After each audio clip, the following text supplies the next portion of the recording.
Welcome to Shantala kitchen. ನಾವು ಈ ದಿನ ಮ್ಯಾಂಗೋ ಅಂದರೆ ಮಾವಿನಕಾಯಿನ ಉಪಯೋಗಿಸ್ಕೊಂಡು ಜ್ಯೂಸ್ ಮಾಡೋಣ. ಈಗ ಯಥೇಚ್ಛವಾಗಿ ಮಾವಿನಕಾಯಿ ಸಿಗ್ತಾ ಇರೋದ್ರಿಂದ ಅದರಿಂದ ಸಾಧ್ಯವಾದಷ್ಟು ಯಾವ್ಯಾವ ರೀತಿ ಉಪಯೋಗಿಸ್ಬೋದು ಅನ್ನೋದನ್ನು ಮಾಡಿಕೊಂಡು ತಿನ್ನೋಣ.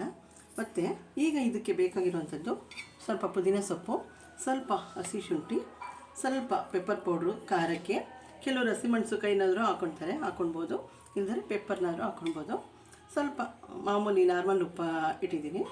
ಸ್ವಲ್ಪ ಬ್ಲ್ಯಾಕ್ ಸಾಲ್ಟ್ ಹಾಕಿದ್ರೆ ಅದು ಸ್ವಲ್ಪ ಸ್ವೀಟು ಮತ್ತು ಹುಳಿ ಎರಡೂ ಕೂಡ ಮಿಕ್ಸ್ ಆಗಿರುತ್ತೆ, ಟೇಸ್ಟು ಕೂಡ ಚೆನ್ನಾಗಿರುತ್ತೆ. ಈಗ ಇದು ಮೊದಲಿಗೆ ಈ ಮಾವಿನಕಾಯಿನ ನಾವು ಮೇಲ್ಗಡೆ ಸಿಪ್ಪೆನ ಸ್ವಲ್ಪ ತೆಗೆಯೋಣ. ನೋಡಿ, ಮಾವಿನಕಾಯಿ ಸಿಪ್ಪೆ ತೆಗೆದು ಈ ರೀತಿ ಸಣ್ಣ ಸಣ್ಣ ಪೀಸಾಗಿ ಕಟ್ ಮಾಡ್ಕೊಂಡಿದ್ದೀನಿ. ಈಗ ಇದನ್ನು ಮಿಕ್ಸಿ ಜಾರ್ಗೆ ಹಾಕೋಣ. ಈಗ ಮಾವಿನಕಾಯಿ ಹಾಕೋಣ.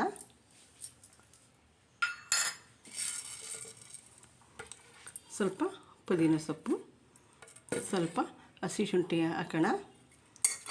ಇಲ್ಲಿ ಕಾಳು ಮೆಣಸು ಇದೆ, ಮತ್ತು ಸ್ವಲ್ಪ ಮಾಮೂಲಿ ಉಪ್ಪಿದೆ, ಮತ್ತು ಸ್ವಲ್ಪ ಬ್ಲ್ಯಾಕ್ ಸಾಲ್ಟ್ ಇದೆ. ಇಷ್ಟನ್ನು ಕೂಡ ಹಾಕೋಣ. ಸ್ವೀಟ್ಗೆ ಸಕ್ಕರೆ ಹಾಕೋಣ. ಒಂದು 3 ಸ್ಪೂನ್ ಹಾಕ್ತಾಯಿದ್ದೀನಿ ನಾನು. ಸಕ್ಕರೆ ಯೂಸ್ ಮಾಡಲ್ಲ ಅನ್ನೋರು ಬೆಲ್ಲನೂ ಕೂಡ ಹಾಕ್ಕೊಳ್ಬಹುದು. ಮಾವಿನಕಾಯಿ, ಕಾಳುಮೆಣಸು, ಪುದೀನ ಸೊಪ್ಪು, ಹಸಿ ಶುಂಠಿ, ನಾರ್ಮಲ್ ಉಪ್ಪು ಮತ್ತು ಸ್ವಲ್ಪ ಬ್ಲ್ಯಾಕ್ ಸಾಲ್ಟು, ಸ್ವಲ್ಪ ಸ್ವೀಟ್ಗೆ ಸಕ್ಕರೆ ಹಾಕಿದೆ.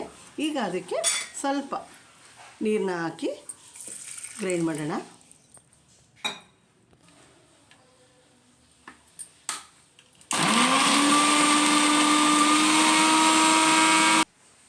ಈ ರೀತಿ ಮಿಕ್ಸಿ ಮಾಡಿದ್ದೆ ನೋಡಿ. ಈಗ ಇದಕ್ಕೆ ಇನ್ನೊಂದು ಸ್ವಲ್ಪ ನೀರನ್ನ ಆ್ಯಡ್ ಮಾಡೋಣ.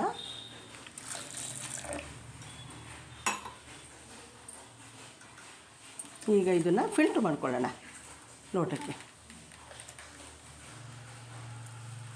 ಮಾವಿನಕಾಯಿ ಜ್ಯೂಸು ರೆಡಿಯಾಗಿದೆ. ಇದರಲ್ಲಿ ಉಪ್ಪು, ಹುಳಿ, ಖಾರ, ಸ್ವೀಟು ಎಲ್ಲ ಕೂಡ ಇದೆ. ಅಂದರೆ ಈ ಬಿಸಿಲಿನ ಬೇಸಿಗೆಯ ಸುಡು ಬಿಸಿಲಿಗೆ ಸ್ವಲ್ಪ ತಂಪಾಗಿ ಕುಡಿಯೋದಕ್ಕೆ ಕೂಡ ಇದು ಸ್ವೀಟಾಗಿ ಚೆನ್ನಾಗಿರುತ್ತೆ. ಮತ್ತು ಇನ್ಸ್ಟೆಂಟಾಗಿ ಇಮ್ಯುನಿಟಿ ಪವರ್ ಕೂಡ ಕೊಡುತ್ತೆ. ಇದರಲ್ಲಿ ನಾರಿನಂಶ ಯಥೇಚ್ಛವಾಗಿರೋದ್ರಿಂದ ಹೊಟ್ಟೆಗೂ ಕೂಡ ಇದು ಒಳ್ಳೆಯದಾಗಿದೆ. ದೇಹಕ್ಕೂ ಕೂಡ ತಂಪಾಗುತ್ತೆ ಮತ್ತು ಆರೋಗ್ಯಕ್ಕೂ ಕೂಡ ಒಳ್ಳೆಯದು. ನನ್ನ ಈ ವಿಡಿಯೋ ಇಷ್ಟ ಆದಲ್ಲಿ ಲೈಕ್ ಮಾಡಿ, ಶೇರ್ ಮಾಡಿ, ಸಬ್ಸ್ಕ್ರೈಬ್ ಆಗಿ. ಮೊದಲಿಗೆ ವಿಡಿಯೋಗಳನ್ನು ಪೂರ್ತಿ ನೋಡಿ. ಮತ್ತು ನನ್ನ ಈ ವಿಡಿಯೋ ಇಷ್ಟ ಆದಲ್ಲಿ ಲೈಕ್ ಮಾಡಿ, ಶೇರ್ ಮಾಡಿ, ಸಬ್ಸ್ಕ್ರೈಬ್ ಆಗಿ. ನನ್ನ ಈ ವಿಡಿಯೋವನ್ನು ನೋಡಿದ್ದಕ್ಕಾಗಿ ಧನ್ಯವಾದಗಳು.